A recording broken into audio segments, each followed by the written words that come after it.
You have to become attractive. Number one, you have to examine your weight. Number two, you have to become attractive. I put this here. You don't attract what you desire. You attract what you are. You and I do not attract what we desire. We attract who we are. We do not chase things. Things chase us. As we improve, those things will come to us.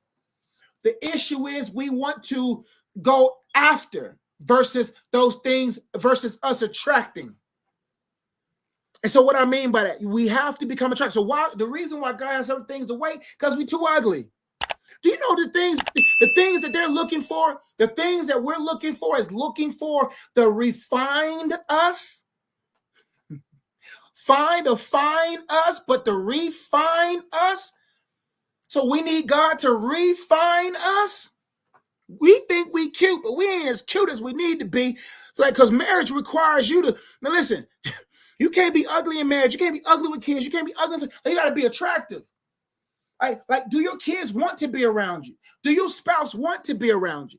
Do people want to be around you? Do opportunities run from or run to you? Do you turn things down more than those things turn you down?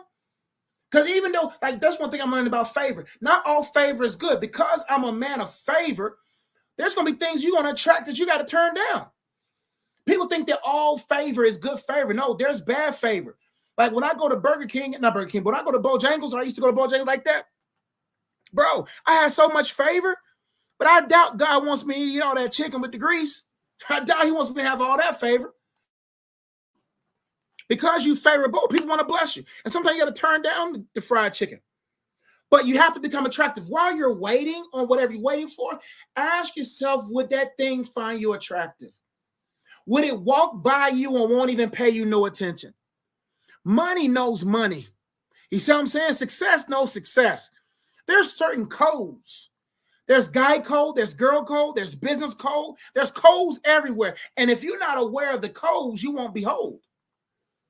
And so you got to become, like, I just can't walk with dusty clothes into a business meeting requiring suits and expect people to hear what I got to say. No, you got to know how to carry yourself in certain environments. You got to be attractive. You got to be a person that attracts. We're not talking about physically. We're talking about holistic attractiveness. Are you attractive spiritually? Are you attractive mentally? Are you attractive emotionally? Are you attractive physically? The issue is most of us don't even know how attractive we are. This is for those people who's going through warfare, and you're like, man, why does it always seem like I go through resistance? Because you don't even know how attractive you are. Some of the steps, especially when I walk through the spiritual aspects, there's 5 steps in my fulfillment program. I talk about awareness, belief. I guide people through these 5 steps into higher fulfillment in my fulfillment coaching program.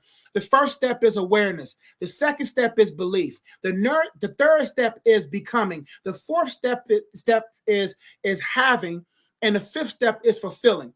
So I have different teaching points and resources in each of those departments. But a lot of people will come to me and they're like, I'm ready to have this. And I say, okay, well, let's go back to awareness.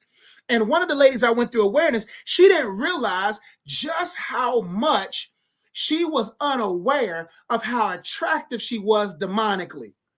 What do I mean by that? Like, there are certain people that give off a certain aura, that gives off a certain energy, that gives off a certain frequency that demons want to suppress. And you're like, man, why am I always getting tired? Because you give off. If you're the type of person that people always come to advice, if people always come to you and they always feel better when they leave you, you're a target. And if you're not aware of satanic devices, then you will find yourself suffocated from your impact. But what am I saying? Like, you have to become aware. In order for you to become, you got to be aware of what are those things in my life that's causing me to not look right in the spirit world. Like, we want favor from God, but God's like, man, how can I add flavor and add favor if you're not trying to savor the things that I'm trying to change in your behavior? Like if those things don't change, if behaviors don't change, then we can't expect certain favor. So we have to become attractive. We got to say, okay, I got to subtract some things out of my life to attract the things I desire in my life, because the things that God has for you is looking for the refined version of you, not just the fine version of you.